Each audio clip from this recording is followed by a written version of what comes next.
Let us start with water pollution.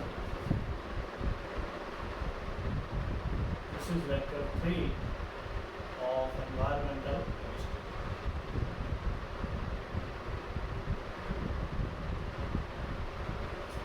What is water pollution? It is the contamination of water by the organic pollutants or inorganic pollutants. So it is defined as the change in normal properties of water by the presence of foreign materials or microorganisms in the water. That is called as water pollution. There are sources of water pollution.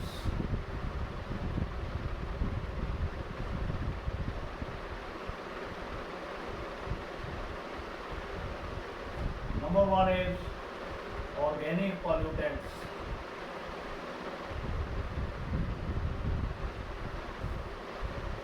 Organic pollutants, these are the manure waste, paper discards, decaying plants, etc., which take up the dissolved oxygen of the water and they use that oxygen for their decomposition. So they reduce the dissolved quantity of oxygen in the water, due to which the aquatic life is highly affected by the less oxygen. The amount of oxygen in milligram dissolved in water needed to break down organic matter is called as the chemical oxygen demand present per liter of water for 5 days at 20 degrees centigrade or 293 Kelvin is called as biological oxygen demand. So we can say it is the amount of oxygen in milligrams required to decompose the biological matter or the organic pollutants for 5 days at 293 Kelvin. That oxygen quantity is called as BOD, biological oxygen demand. So what is BOD? It is the amount of O2 in milligram needed to decompose the organic matter or pollutants for 5 days at 293 Kelvin. That oxygen that is called as biological oxygen demand. BOD is equal to number of milligrams of O2 needed upon number of liters of the water sample. कितने litre water sample है जिसमें से हमने organic matter को हटाना है, number of litres of water sample. So this is called as biological oxygen demand. Now BOD for pure water,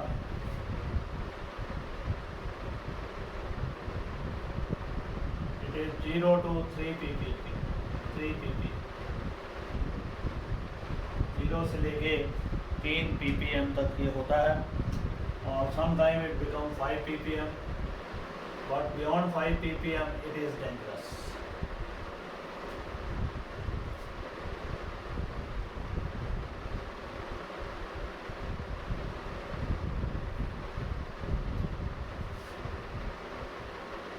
Factory water ppm, factory water BOD is even 1000 ppm because it is highly contaminated water, polluted.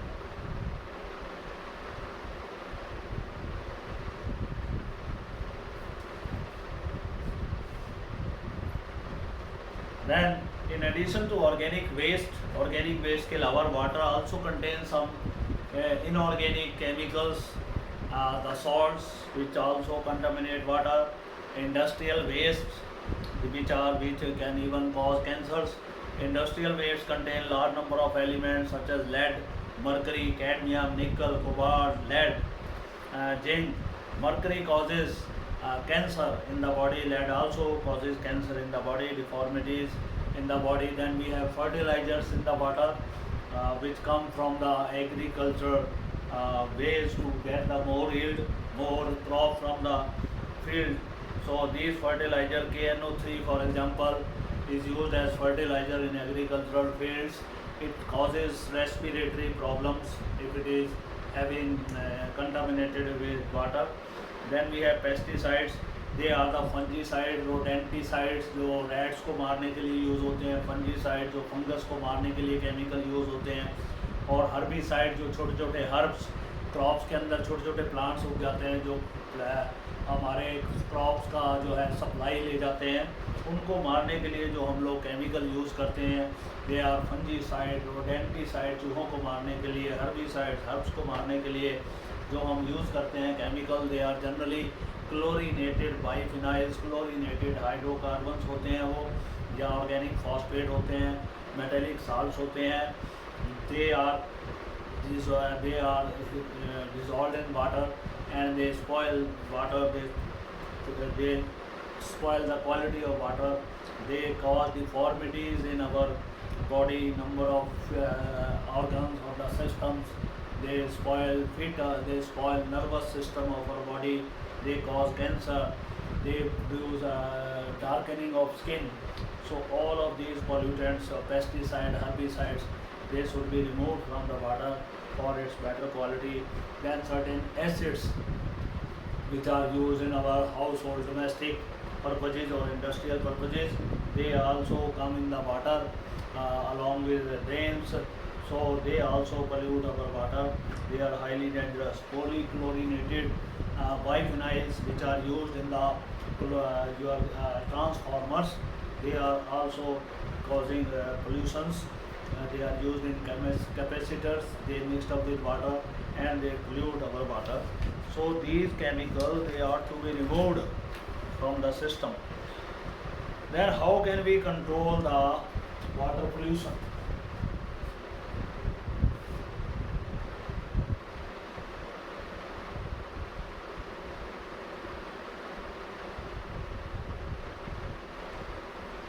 Number 1, sewage disposal. जो बड़े बड़े शहरों का sewage है, मलमूत्र है, पशु का काऊ डंग है, गोबर है, it should be collected in big tanks, बड़े बड़े टैंक्स में उसको इकट्ठा कर लेना चाहिए, और उन टैंक्स के बीच में 2 इलेक्ट्रोड लगाकर उनमें से इलेक्ट्रिक करंट गुजारना चाहिए, which will bring out the phenomena of electrophoresis, और coagulation of the solid material result करेगा, वो वाटर को अलग करेगा, जो सॉलिड मटेरियल होगा काऊ डंग का या सीवेज का, उसको वाटर से अलग करेगा when we carry out the electrophoresis of the sewage. तो इस तरह से सॉलिड पार्ट अलग हो जाएगा, which will be used as fertiliser in the our agriculture, और जो लिक्विड पार्ट है, वाटर है, उसको प्यूरीफाई करने के लिए हम प्यूरीफाई कर सकते हैं बाय यूजिंग एलम्स और बाय डिफरेंट आरओ टेक्निक्स। उसको प्यूरीफाई करने के लिए we can use that for drinking purposes. उसके बाद आपके पास है वाटर शुड बी स्टेरिलाइज्ड, जो वाटर हम यहाँ से यूज़ करेंगे उसको स्टेरिलाइजेशन करना चाहिए, ताकि उसमें जो माइक्रो ऑर्गेनिज्म है जो डिजीज़ पैदा कर सकते हैं, they should be remove from that. Second है इंडस्ट्रियल वेस्ट।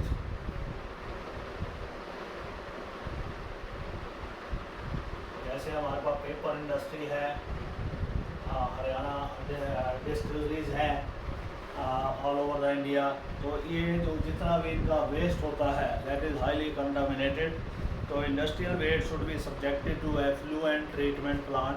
सबसे पहले इंडस्ट्री से उनको डिस्पोज ऑफ करने से पहले उनको एफ्लुएंट ट्रीटमेंट प्लांट्स में डालना चाहिए। द डिफरेंट इंडस्ट्रियल मेटालिक और inorganic material should be precipitated, उनको पहले हमें प्रेसिपिटेट कर लेना चाहिए by using suitable chemical reagents, by using photo catalysis. Ion exchange method should be used to separate the impurities from industrial waste. उसके बाद industrial waste को हमें डंप करना चाहिए। So these are the ways how we should clean our water when we have the soil pollution.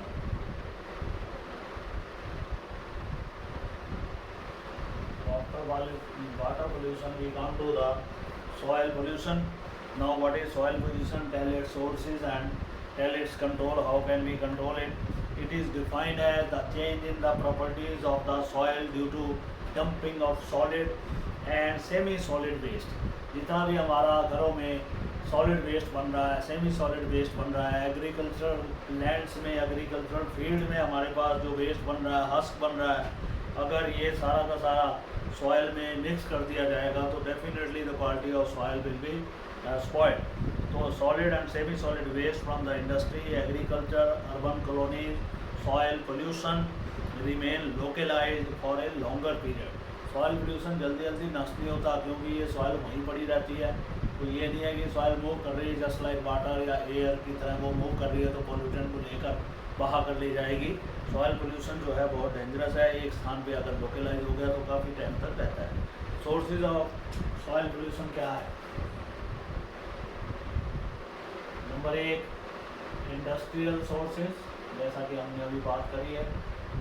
Industry में जो waste material बनता है, जब हम यूजफुल आर्टिकल्स की प्रिपरेशन करते हैं तो उसमें जो वेस्ट मटेरियल बनता है उनमें बहुत सारे केमिकल्स होते हैं, तो उन्हें हमें प्रॉपरली डिस्पोज ऑफ करना चाहिए। They can have cyanide, they can have chromates and alkalies, nickel, cadmium, mercury, lead, all of them they are pollutant, they spoil the quality of soil. तो उनको हमें ईजिली इसी तरह से डंप नहीं कर देना चाहिए।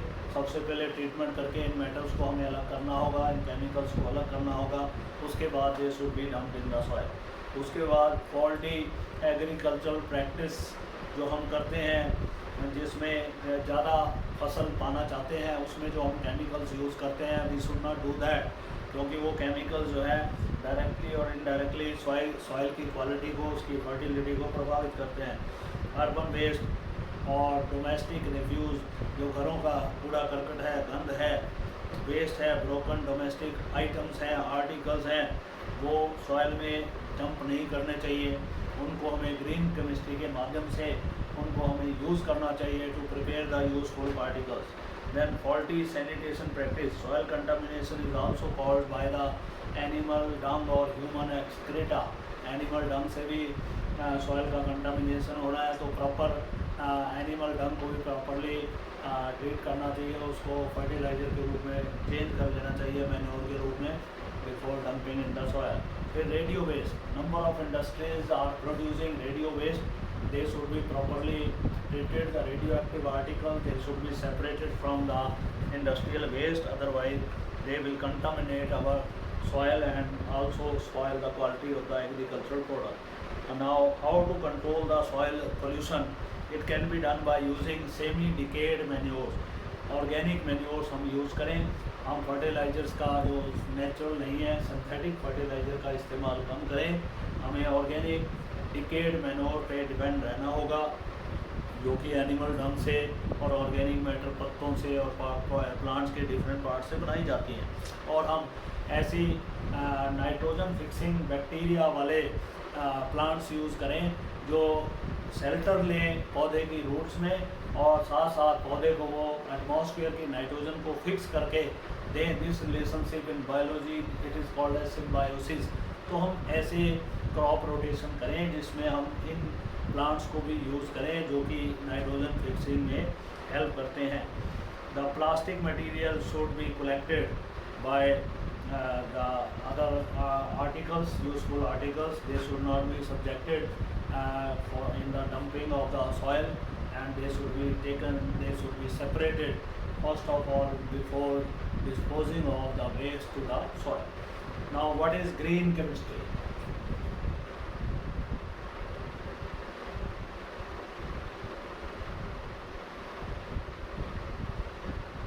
Green chemistry involves the preparation of useful particles from the waste materials of our domestic waste or industrial waste, or it can be laboratory waste. तो जितना भी waste material है उसको हमें यूजफुल आर्टिकल्स बनाने के लिए यूज़ करना होगा। That all comes under the green chemistry. It is the alternate tool to reduce the pollution. Green chemistry it is the production of the substances of daily use by chemical reactions which neither employ toxic chemical. जो भी हम chemical reactions यहाँ use करें उसमें कोई toxic chemicals जो है वो यूज़ नहीं होने चाहिए, ना ही होते हैं। And release they should not be release in the atmosphere. Efforts are being made to carry out the reactions in a controlled manner, in a very friendly environment. Reactions should be carried out in UV with UV rays, or they should be carried out with light, or very such chemicals or such phenomena which should not spoil the quality of our soil, water or our environment. तो ऐसी property, ऐसे phenomena हमें use करने होंगे जो waste material है उनसे अच्छे पार्टिकल जो हम यूज़ कर सकते हैं बनाने के लिए. Now what are the qualities of drinking water?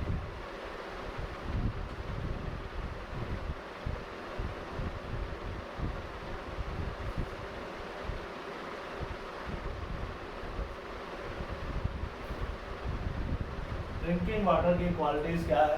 पीने का जो पानी है उसकी क्वालिटी कैसी होनी चाहिए? पहली बात तो it should be colourless, it should be tasteless, it should be free from suspended impurities, it should be free from pesticide, insecticide, herbicide, rodenticides जितने भी. और इसकी पीएच जो है 6 से 9 के बीच में होनी चाहिए, ना 6 से कम हो ना 9 से अधिक हो. वही वाटर पीने के लिए जो है बिल्कुल ठीक होता है.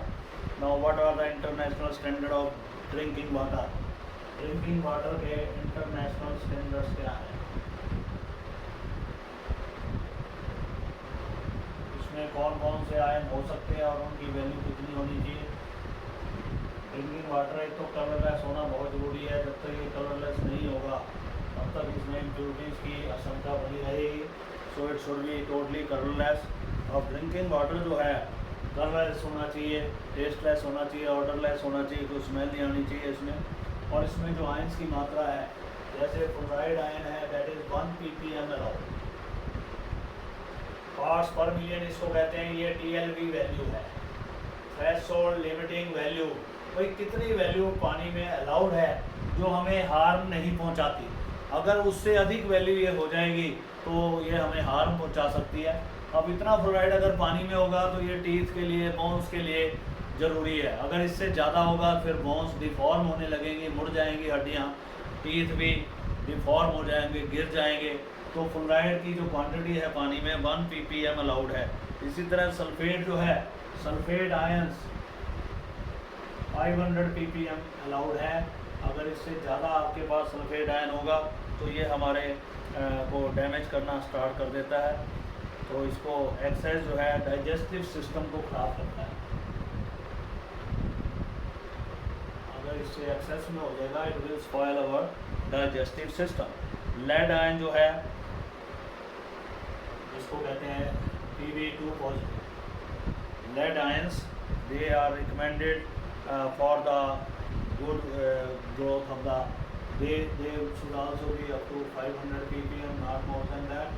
Otherwise they will spoil our liver, they can damage the kidney, reproductive system को भी ये प्रभावित करता है. नाइट्रेट आयन जो है वो भी 500 ppm तक अलाउड है, 50 ppm तक अलाउड है. अगर इससे ज़्यादा होगा nitrate ion then it can cause respiratory problems, और ये हमारे तो कई तरह की बीमारी पैदा कर सकता है. ब्लड की भी फॉर्मेशन कम हो जाती है अगर इसकी मात्रा ज़्यादा हो. आयरन जो है आपके पास 0.2% ppm अलाउड है, इससे ज़्यादा नहीं होना चाहिए. इसी तरह से मैंगनीज आयन जो है Mn2 पॉजिटिव आयन, ये 0.05 ppm अलाउड है, इससे ज़्यादा कम नहीं होना चाहिए. जिंक आयन 5 ppm अलाउड है.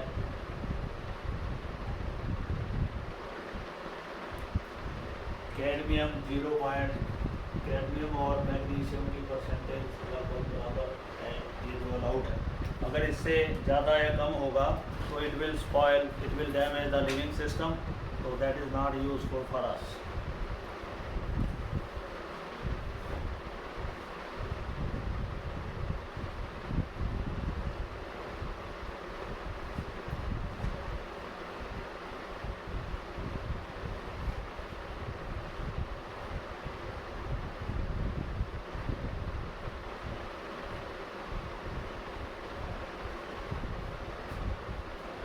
उसके बाद आते हैं how do pesticides cause pollution.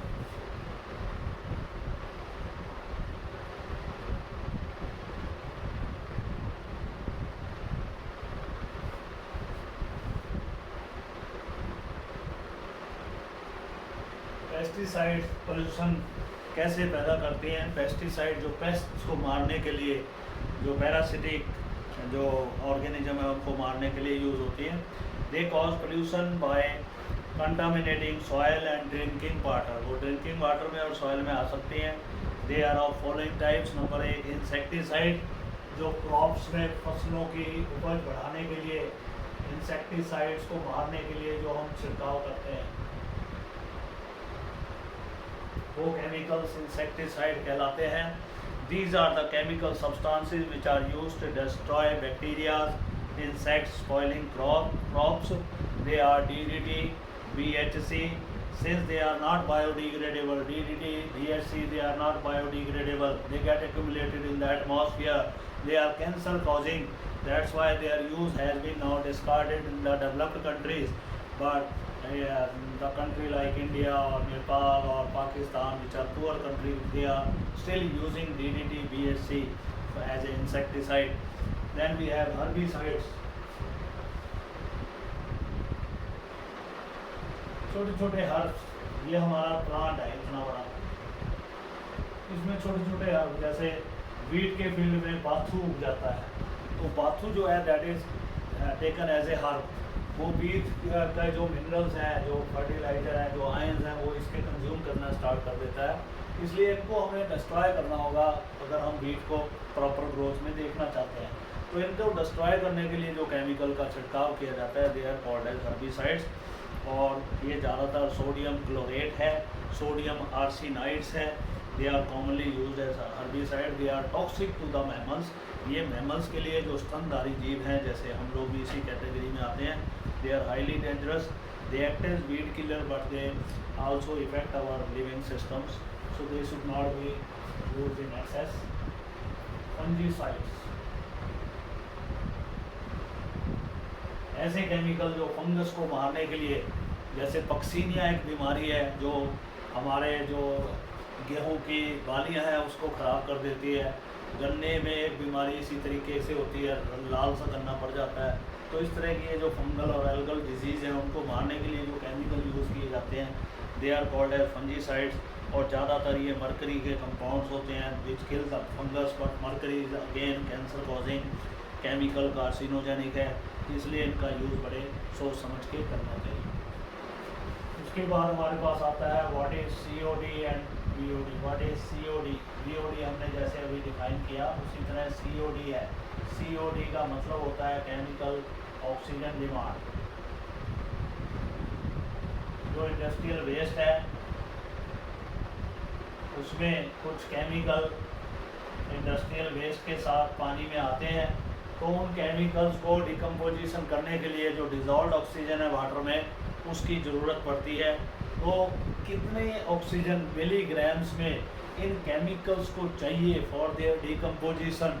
If we take 5 litre of the water and we take it for 5 days, तो कितना मिलीग्राम्स में ऑक्सीजन चाहिए उसको हम कहेंगे केमिकल ऑक्सीजन डिमांड।